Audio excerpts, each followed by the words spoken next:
Have you ever tried manifesting something? Maybe a new job, a partner, a house, or a baby, and it actually worked? Or have you tried it and it didn't work at all? Is manifestation something powerful to you, something real? Or is it rather toxic positivity wrapped in glitter? Let's talk about what's behind the law of attraction, the beliefs, the science, and the stories that we tell ourselves about it. Hello, lovely people. Welcome back to the Doula Johanna Podcast, where we talk about how to be your own life doula through birth, through change, and even through messy midlife dreams. Today, I want to dive into something that is maybe a little bit woo-woo to most of you, but to me, it's something that is quite close to my heart.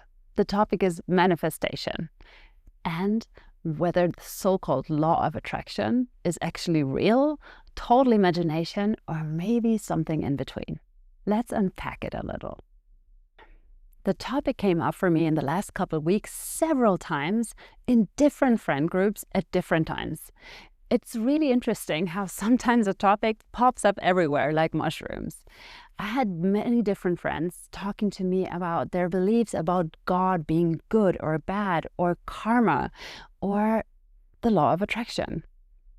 And what I found so interesting, that it was or perceived as something really powerful that makes our lives better, that makes us happier and gives us so much energy, or that it's something that is actually cruel. Because if we say that good thoughts can bring good things to our lives, what does it then mean if something terrible happens to us?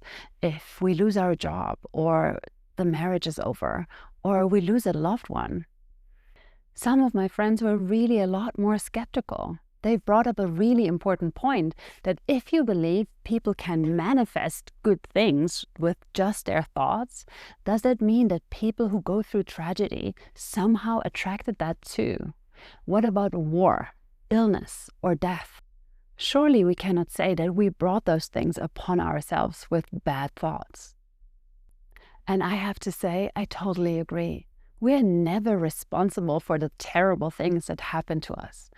That is not what I mean when I say I believe in manifestation.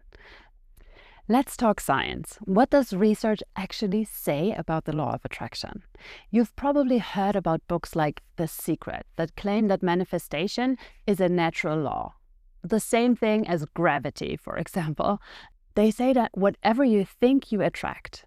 But scientifically, at least up to date, there is no proof of that kind of energetic exchange.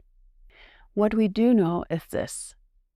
First of all, our thoughts affect what we notice.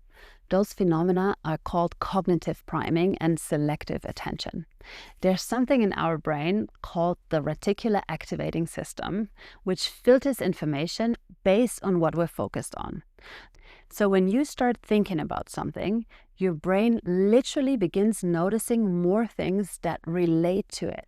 So if you think about buying a red car, you will see red cars everywhere. If you think about getting pregnant, you see pregnant people everywhere. I think we all had moments like this, right? It's like mental Google alerts. The second thing is that your beliefs influence your actions. This is called behavioral activation. If you believe that something is possible, you're more likely to take steps towards it. You might reach out to someone or apply to a job, even if it seems totally unlikely that you get it. You will show up and follow through. That builds momentum. People who visualize and set intentions often take more action toward their goals. Visualization has been shown to enhance performance in sports, in studying, and in leadership. This is scientifically proven that that works, right? Especially when it's combined with actual effort. Thinking positively alone will not be enough to make that happen, but thinking positively can boost resilience. It can help you persevere and help you take consistent steps. So when I say I manifested it, what I really mean is I got focused, I believed it was possible, I acted toward it, and filtered out all the distractions. The third thing I want to mention is that belief itself can change outcomes. The placebo effect is the most prominent example of that, right? Just believing something will help you can actually shift your experience. That's not woo, that's biology and psychology. The placebo effect is such a powerful demonstration of how belief influences physical outcomes. If you deeply believe that something will help you, a treatment, a ritual, or a vision board, your body and brain sometimes respond as if it's real. That's been proven in medicine time and time again. The placebo effect is more powerful than most medications, right, that never make it to market because their effect is not better than the placebo effect alone. Similarly, expectancy theory in psychology says that what we expect from a situation influences how we behave and feel, which in turn shapes our outcomes. My strongest example for the expectancy theory in my own life is every time my mom calls me. For years, before I even answered the phone, I was like, oh my God, this will be terrible. It will be like a hard phone call, da da da. We had a not so easy time, right? And with the help of my coach, my witch, how I want to call her, I tried to turn it around, or I actually did turn this around. So now when my mom calls, before I answer the phone, I will say like, this will be an amazing conversation. I'm already excited about the good things that will come out of this conversation. And guess what? Those conversations are so much better. We haven't had a terrible phone call since I implemented this for me.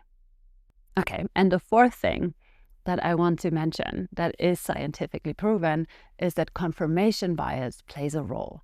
If you believe you're unlucky, your brain will find all the proof to back that up. And the same goes for believing you're resourceful or that you're blessed. That's not the universe rearranging itself, or maybe it is, but for sure it's your perception reshaping what you see.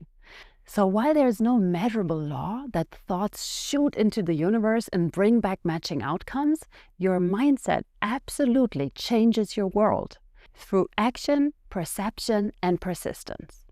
Humans are wired to find patterns and confirm beliefs.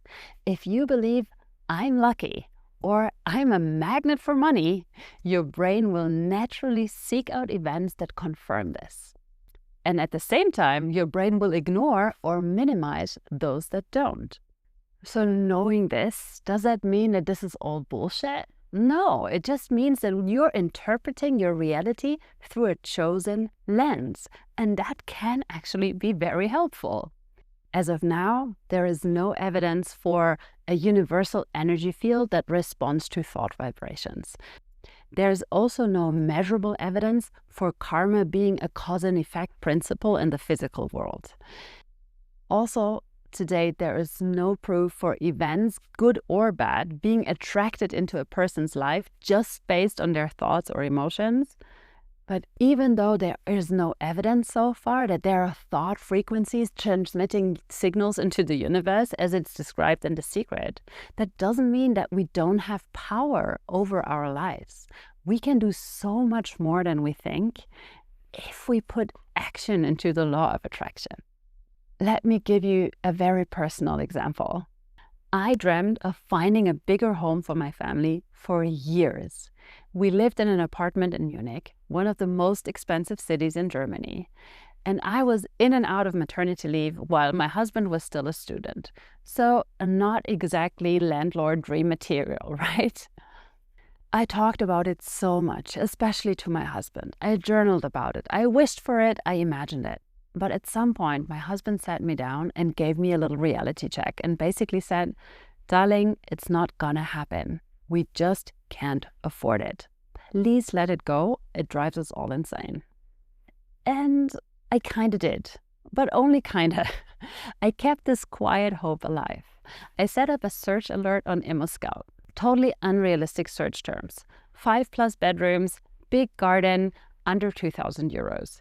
No results. For months, obviously. Then, one day, 1.5 years ago, my middle child and I made a vision board. We cut out tons of flowers, garden, fire pits, like beautiful houses, and we put them all on a gigantic piece of cardboard and put it up in our living room. And guess what? 1.5 weeks later, ding, a notification. There was a house in our neighborhood, like really maybe 2 kilometers from our apartment. It looked like something out of Harry Potter, like the burrow from the Weasleys. Cozy, charming, a big garden. I knew instantly I want to live there. Then my husband said he doesn't have time on the day of the actual visitation where the landlord invited people to come over. So I called the landlord, terrified that he would say like, yeah, Pech gehabt, like this is your loss, you can't come, right? But he said like, it's fine, you can come a day early. So we were the first ones to see it. And the landlord, who has grown up in the house and wanted to rent it to a family with kids who would love it as much as he did, he offered it to us, despite our very much not so perfect profile. And we moved in. Was it magic? I don't know. But was I ready when the opportunity came? Yes. I didn't give up on my dream. And when the opportunity arose, we took action. Every single action you can think of. My husband shook that landlord's hand right away and made like an oral contract with him that we would be the ones taking the place. We didn't hesitate for a second. So I personally came to believe that manifestation isn't maybe about controlling the universe. I have no way of knowing. But for me, it's definitely about aligning your energy and attention with your desires, with your dreams, and then acting like they matter.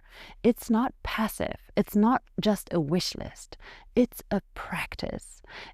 It's about planting a seed and then watering it, tending it, protecting it, even when you can't see it growing, even when others tell you it's pointless. You keep showing up. You take care of your dream.